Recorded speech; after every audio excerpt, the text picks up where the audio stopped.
So Sureti is saying, thank you so much, Sutrita, for this incredible meditation. I just wake up from the meditation, I'm totally breathless. Oh, and that's when we come out of a meditation, our breath is less, so we're not, breathing like we're gonna have a heart attack. But that's how we feel internally when we're stressed. We'll hold our breath, but it will be like a really agitated internal breath.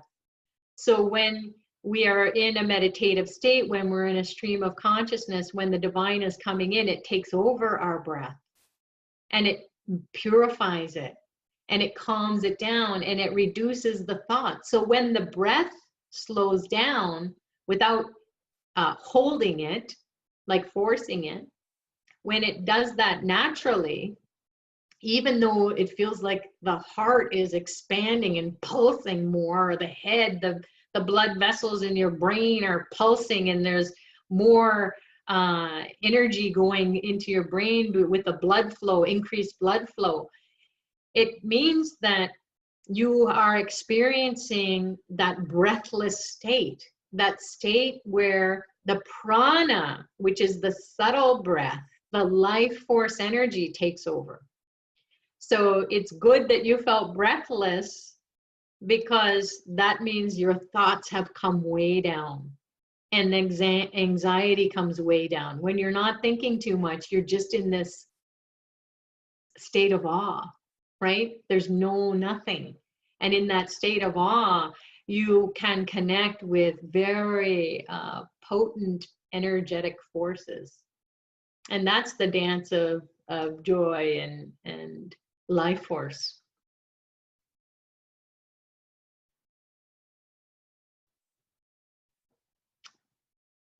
So people are saying lots of blessings. Yes. Can you explain the live stream process again? Will we get a phone call and not a live stream on Zoom?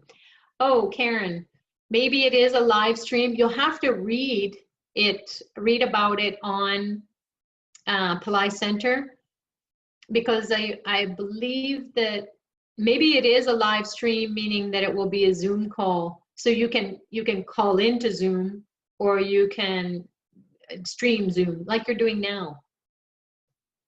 So just go on there or into your inbox. They would have sent you a welcome email and then how to access the call or the live stream.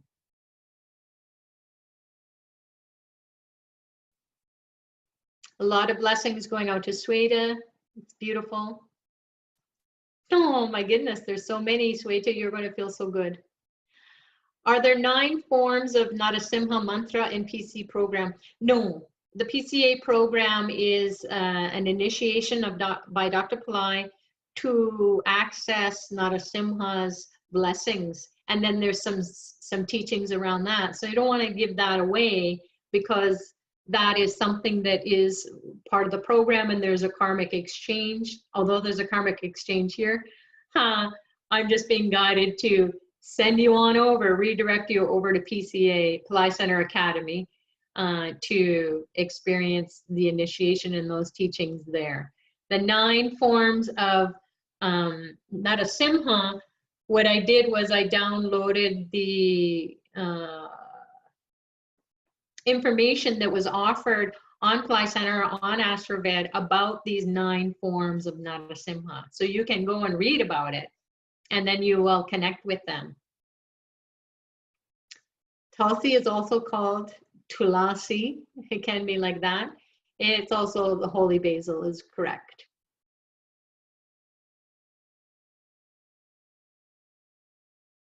I'm just reading the chat here. So someone is saying here, I started following Dr. Pillai's work about 3 years ago and slowed down shortly after. Recently, I've started again full blast. However, I feel as though I'm all over the place. I registered for the Shreem Razi immersion, and now I want to become centered on Dr. Pillai's teachings. I have many questions and in need of guidance. to get the most productive path for me, wanting to set up an altar, don't know how to do that. Can you offer any guidance? So what you can do, this person who has posted that, you can send an email to sucharita@applycenter.com. Here's how you set up an altar. You can just do it like this. You can start with a picture of Dr. Ply or a picture of Ganesha. Always start with Ganesha, or if you have a statue of Ganesha, you can do that. And then those two, this is the archetype who's going to remove the obstacles in your life, and he also is the energy at the base of your spine. And then you have Dr. Ply, because these are the teachings. You can read about Ganesha anywhere on the internet. You can learn Ganesha mantras, but until they get empowered by a high-minded guru, then you're not going to feel that depth of the mantra as it awakens inside of you. So, you know, you can try it out. And then because we have set up an altar here for Narasimha, we're celebrating his grace and blessings today, then we just put his statue there. So if you're in Shrimbrazi immersion, then you will know how to set up an altar, because that program teaches you all about setting up altars, about doing pujas, fire labs, and so on. And here's the thing too, everyone, go slowly, you know, go gradually. You don't have to make it, you know, like so complicated. Just do what's natural. Even if you just have a candle, that will be an altar. You're inviting the divine to come in, or a ghee lamp, because not everyone can set up altars in their home. If you just have flowers, a ghee lamp, an incense, you have an altar, because you're inviting the divine in. And then whatever food you want to eat, you first offer it to the divine. And then whatever water you want to drink, or a drink that you want to have, you can just offer it to the divine first. And that can be your altar. That can be how you start out. And then you're already in Dr. Ply's teachings. If you're in Shrimbrazi immersion, you're just going to be in his teachings. So stick with a practice until you get settled, and then you can add other practices or other programs as you go along. And here's the thing, is that we are on this path with Dr. Ply, who is educating us in the highest education of your whole life's journey. The highest is your soul's journey, because that is what you truly want. It's not something to just have a certificate. In fact, you won't even get a certificate on your highest journey, you know. So you will just be doing, be gravitating towards programs, towards services, towards remedies, towards you know, participating in charitable acts where you're supporting those in need. That's food for your soul.